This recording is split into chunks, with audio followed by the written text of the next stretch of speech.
আসসালামু আলাইকুম। আমি এসআই শহীদ। আজকে আসছি নতুন একটি ব্লগ নিয়ে। আপনাদের সামনে এমন একজন লোকের সাথে পরিচয় করে দিব, যিনি একজন শ্রমজীবী মানুষ। মানে একজন শ্রমজীবী মানুষ কতটা কষ্ট করে জীবনযাপন করে, আজকে আমি ওনার কাছে শুনবো। আসসালামু আলাইকুম। ওয়ালাইকুম আসসালাম। আচ্ছা, আপনার নামটা কি? আমার নাম মোহাম্মদ আক্তার হোসেন। আপনার বাড়ি কোন জায়গায়? বাড়ি রহমতপুর। রহমতপুরে। আচ্ছা, আপনি যে এই কাজটা করতেছেন, কত বছর থেকে করতেছেন? এটা আমার কাজের জীবন 32-33 বছর হয়েছে। আচ্ছা, আপনার এই কাজটা আপনি কার কাছে শিখছেন?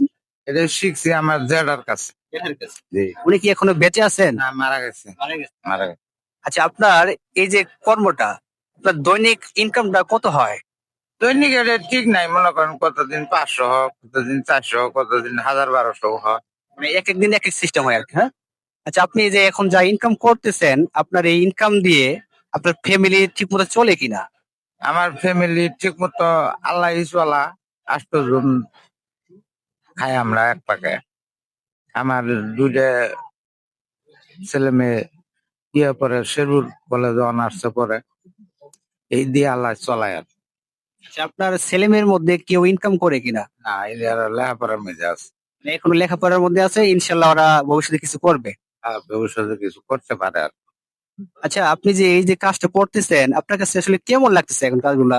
এখন কেমন করেন, এখন বয়স হয়ে গেছে তো এখন একটু লাগে, খারাপই লাগে। তারপর দেখা গেছে আপনার পরিবারের জন্য, সুখের জন্য আপনাকে এই হাল ধরতেই হইতেছে নাকি? এই হাল ধরা লাগে। আচ্ছা, আপনি যে এই যে কষ্টগুলো করতেছেন, এগুলো আসলে মূলত কাদের জন্য করতেছে? এলে ছেলে মেয়ে আছে, মনে করেন ভবিষ্যতে ওরা কি করতে পারবে আর কি। মা আছে বাইসি, বাপ মারা গেছে, এদের জন্য আর কি করা হইতেছে।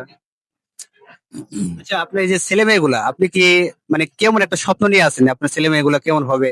ছেলে মেয়ে গুলো আল্লাহ যদি অগর লেখাপড়া করাই হয়, তাহলে হয়তো এরা চাকরি বাকরি করে ওরা মানুষের মতো চলা পাবো।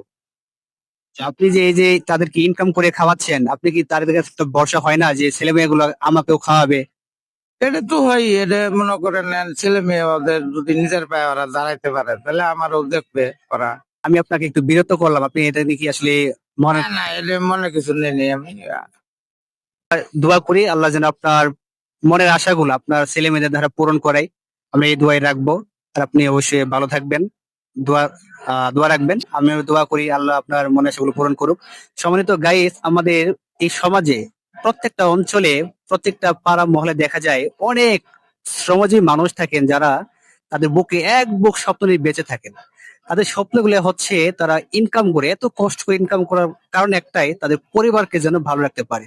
পুরুষ মানুষের জীবনের লক্ষ্য একটাই, তারা সবসময় পরিশ্রম করে ভালো রাখার জন্য, ভালো থাকার জন্য নয়। তার স্বপ্নটা হচ্ছে তার ছেলে মেয়ে ভালো জায়গায় পড়াশোনা করছে, ভালো কিছু করবে, তারপর তাকে ইনশাল্লাহ অনেকটাই তারা আশ্বাস দিবে, তার পাশে থাকবে। প্রত্যেকটা পরিবারের দায়িত্ব কর্তব্য হচ্ছে, প্রত্যেকটা সন্তানের দায়িত্ব কর্তব্য হচ্ছে তাদের পিতামাতার পাশে থাকার জন্য।